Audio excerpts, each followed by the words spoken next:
All right, here we go.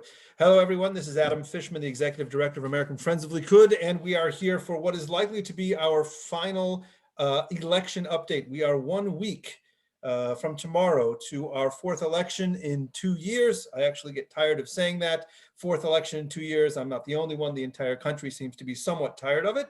But we have our experts here. Gil Hoffman, the senior political correspondent for the Jerusalem Post, is with us again, and he tells me that he just came from interviewing yet another leader of one of the major factions or potential factions for getting into the Knesset. I guess we'll find out. You'll tell us about that. So you've now done, what is it? Did I say eight leaders from? By the end of this week, I will have complete interviewing 8 party leaders, and I turned down Avigdor Lieberman. I gave him to somebody else.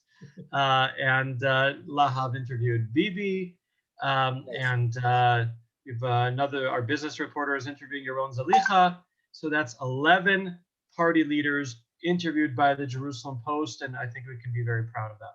Well, that's fantastic. So I can then ask you, so then based on that, all the interviews that have gone on, all that we've seen over the last number of weeks, the vaccines numbers, which have now exceeded 5 million, the number of cases going down now as well, the economy somewhat opening. There's a report today that the airport is now open to all airlines, even though there is still just a restriction of 3,000 a day coming in. And the question of non-Israelis coming in, I guess, is still somewhat up in the air and probably will continue to be up in the air other than extraordinary circumstances until after Pesach. But tell me what your thoughts are with respect to the election, which is now coming just 8 days from now. It's way too early before the election to talk about the election, Adam. Nobody knows what's going to happen. Right now, both sides, according to at least our polls of the Jerusalem Post, can't form a government unless someone is lying. Now, that someone could be Bezalel Smotrich, for instance. He says that even if, as our last poll said, 57 members of Knesset are on the right in the Netanyahu camp, he won't rely on Mansour Abbas to get to number 61.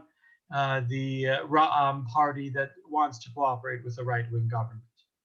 And on the other side, it could be Naftali Bennett is lying when he says that he could be part of either bloc, but he can't join a coalition together with Meretz.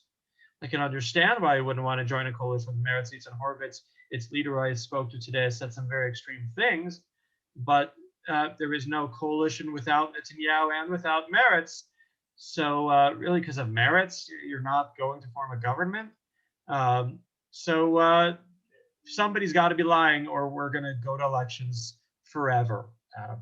Okay, but that's really not the case. We're not going to go to elections forever. Something has to happen. And whether it's that the numbers in the polls are completely misleading, or that there is some kind of deals or what is the approach that say either Bibi or Bennett or Lapid has to getting to 61? Because there has to be, they're looking at the same polls we are. Although I will say that in Lahav Harkov's article today, the Likud is, as would be expected, is saying that their internal polling numbers have them well over the 28 or 29 seats that have been reported. I'm sorry, I forgot. I came here driving from Tel Aviv. I forgot to bring my visual aid, which is a big straw. Okay, that's what you use in order to try to win the election. Netanyahu yesterday goes to Gush Etzion, which is the stronghold of Naftali Bennett. Let's not forget, in the first election of 2019, what is the only community in the state of Israel won by the Yamina party of the new right party at the time of Naftali Bennett? The answer is Efrat. Okay, wonder why? The Anglos of Efrat were the only ones who voted for Bennett. Netanyahu goes there with that straw to try to take votes away from Yamina, from a party that can go in either camp. And the same day, Yair Lapid changes his strategy completely from being Mr. Nice Guy, nice to everybody, to taking his straw and trying to slurp up all of blue and white, maybe 2 seats from Labor. And at the time, I thought maybe Meretz too, but it's since been clarified that he wants Meretz to cross the threshold. So I've been also noticing that we've been watching the New Hope, Gidon Saar's party, which split off from the Likud, and those numbers, which were at the very beginning, when they originally split off, were very, very high, in the high teens, pushing already close to 20, are now in the single digits. However, you don't see those numbers as Gidon Saar's numbers go down. You don't see those turning back over to Likud. Is there something there? We have no idea what is happening to these voters that said that they were going to vote for Sa'ar and are now somewhere else. They could be left-wing people that went back to Lapid. They could be right-wing people who are now trying Bennett, or maybe didn't hate Bibi so much.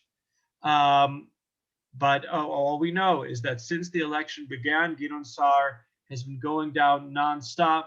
He started off the election, the first poll after the election was called, he was at 21 seats, and Netanyahu was at 26, only 5 seats apart. And now he's down to 9. Whatever he has been doing is obviously wrong. So he needs to do the opposite between now and the election, or he's in deep trouble.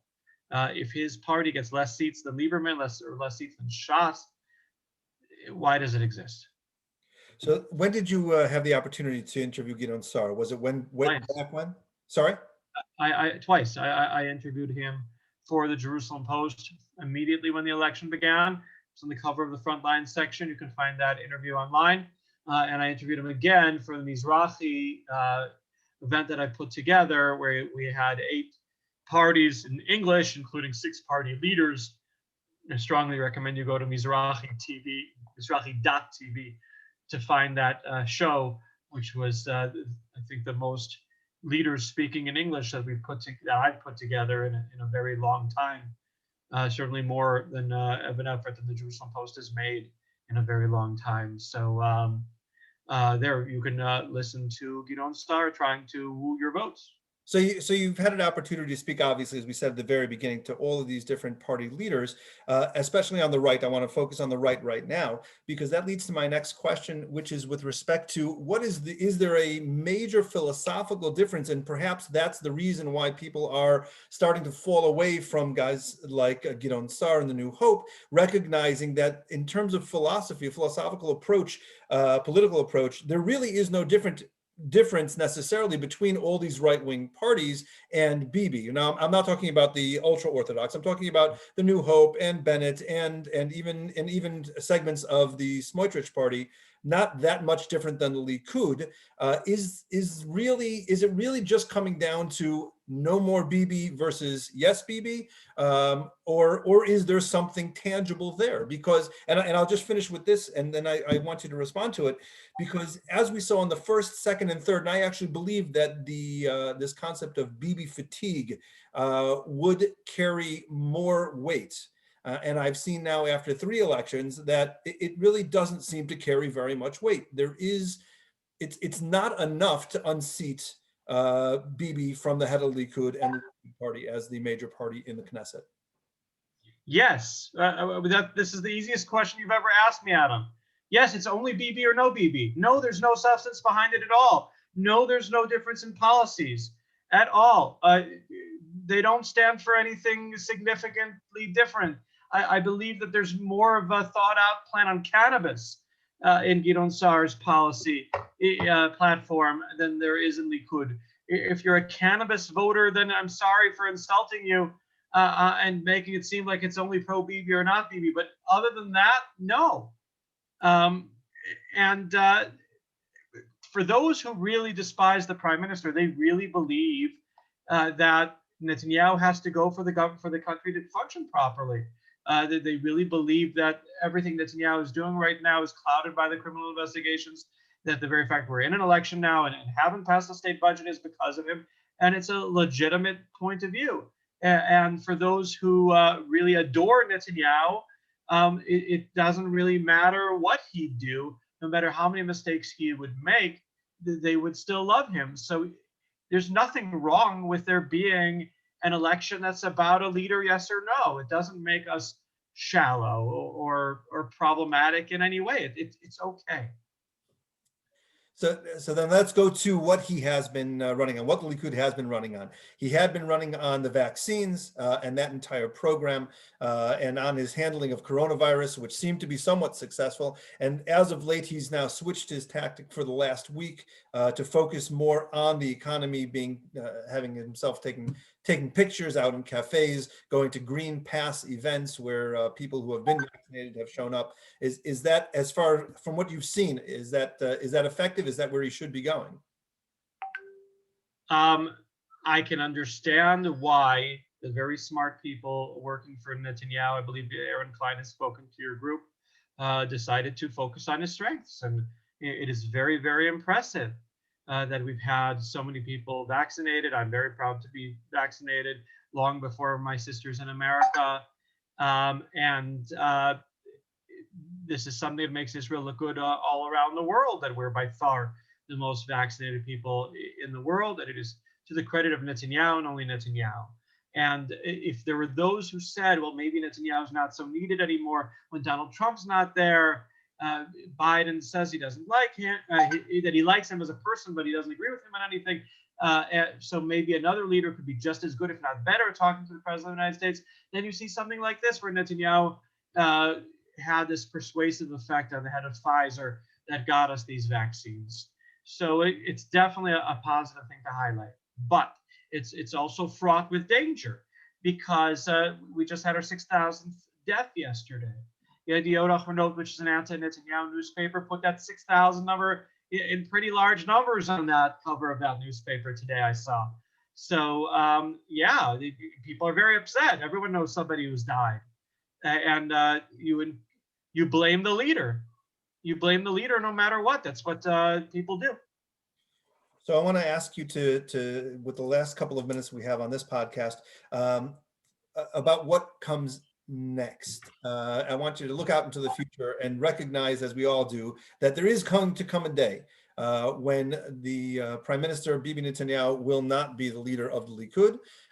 And what comes next for the Likud with all these other parties, the idea that once Bibi is gone, everyone will come back into the Likud. It will all these other parties will disappear, these right-wing parties. They're all split off from the Likud anyway. It seems that it can't happen while he still is sitting in that seat. But once he moves on to wherever he goes to next, what do you see happening coming up in the future? You know, just for that, it's worth staying in this job, because the post-Netanyahu era, whether it's going to be in 3 months or 30 years, is going to be a very fascinating time.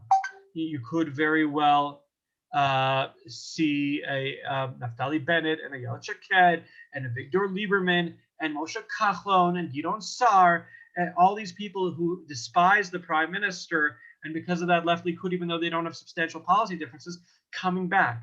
Or maybe they won't feel comfortable coming back, and you'll see within the Likud party, that young generation is still there, all competing against each other to take over. You could have 15 party contenders running all in one election, because, as you know, there's been only 4 leaders of Likud going back to the 1930s. It's a job with a lot of job security. It's a great job if you can get it. You can keep the job for 20 years.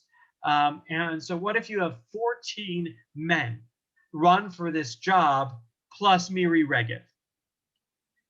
Miri Regev could easily make that runoff race. Therefore, whoever finished, she could get the most votes by far out of the 15. And then whoever finished second makes the runoff race, and then automatically will beat her in the second round.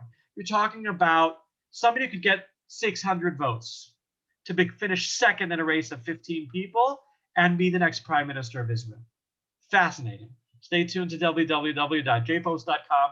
And one day when all the skies are open and when people go to events that are not on Zoom anymore, a lecture somewhere near you, to see all the excitement as it happens. And with that, actually, I do have one last thing, and that is with respect Sure. to Naftali Bennett. He's because he hasn't committed to either not sit with Bibi or to only sit with Bibi. He is still seen as the kingmaker, even as the polls have come out today. What will he want?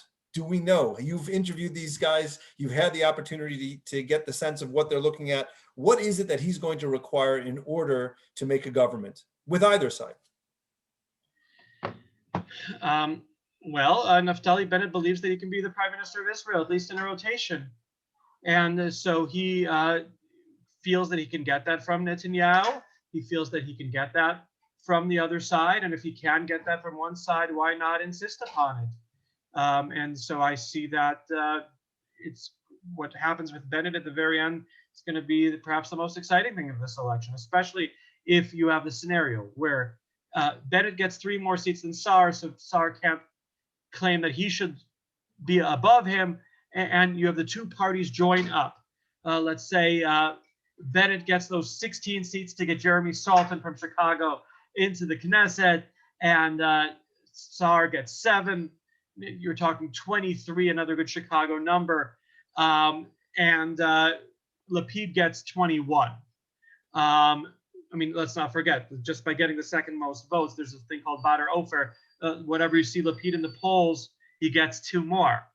And whatever you see Likud in the polls, he gets 2 more. So if you see right now, Lapid gets in the polls 19. So that's 21. So if you get 23 of Bennett and Saar together, led by Bennett, and Lapid at 21, it's very possible that Bennett could be the candidate for all 4 years of the anti-Netanyahu camp to form the next government.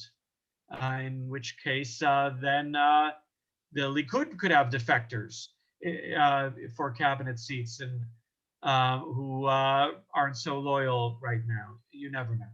Well, it's going to be a very fascinating next week, and of course, we will be speaking to you again afterwards. As once the election is over, of course, there is no government automatically. We have a couple of months of haggling and negotiating until we finally try and come together with a coalition. We'll look forward to that time and to speaking to you again and to hearing your insights and analysis. Gil, I want to thank you for the time that you've given us over the last couple of weeks, and we look forward to seeing you again here in Israel. Hopefully, as you said, as the skies open here in Israel in person, and of course, once you start flying to the States as well and meeting with our groups. Looking forward. Thank you.